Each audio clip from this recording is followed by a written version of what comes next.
New student stays to clean up trash alone on school playground every day until teacher notices.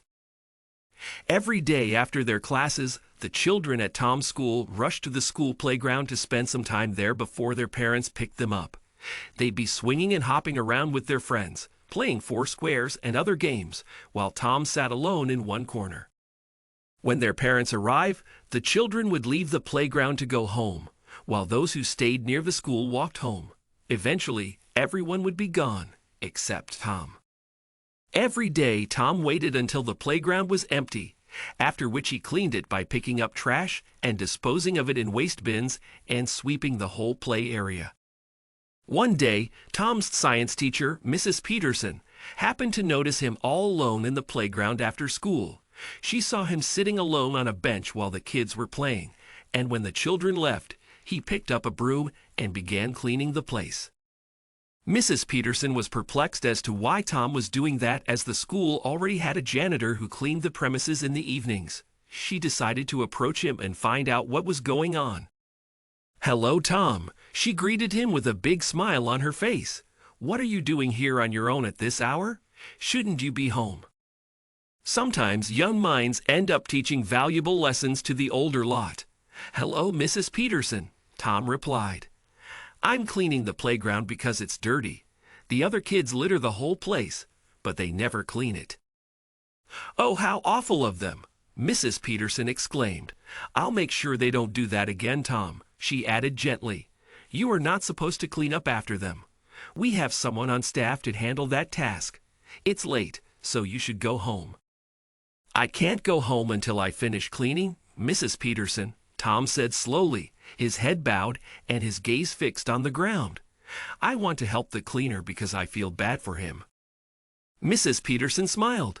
"Well, Tom, it's nice to help others, but this is a lot of effort for a young man like you.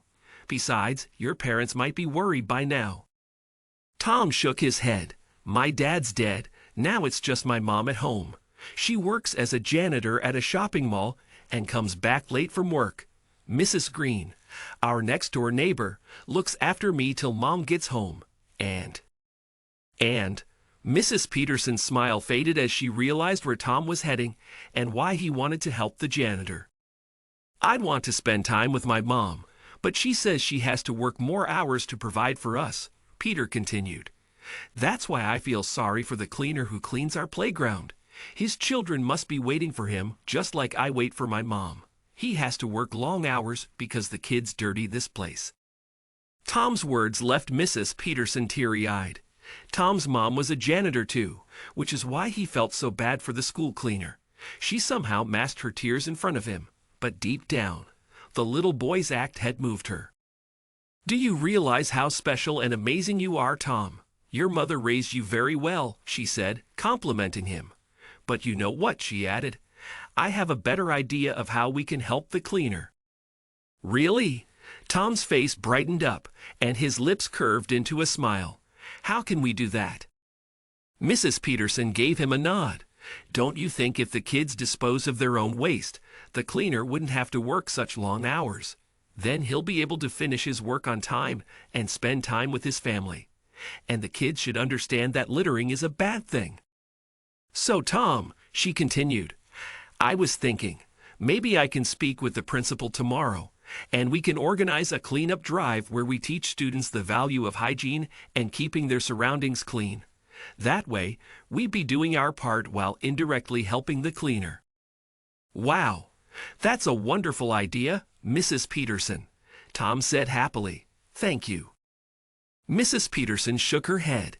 "Thank you, Tom. You're incredible." That day, Mrs. Peterson dropped Tom off at his house.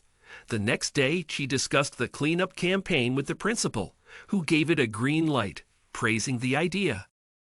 A week later, the drive was organized, where students were taught not to litter in public places, and teachers were urged to keep an eye on the kids so they didn't litter around the school. The school administration also thanked Tom and his mother, who was present, for inspiring the activity.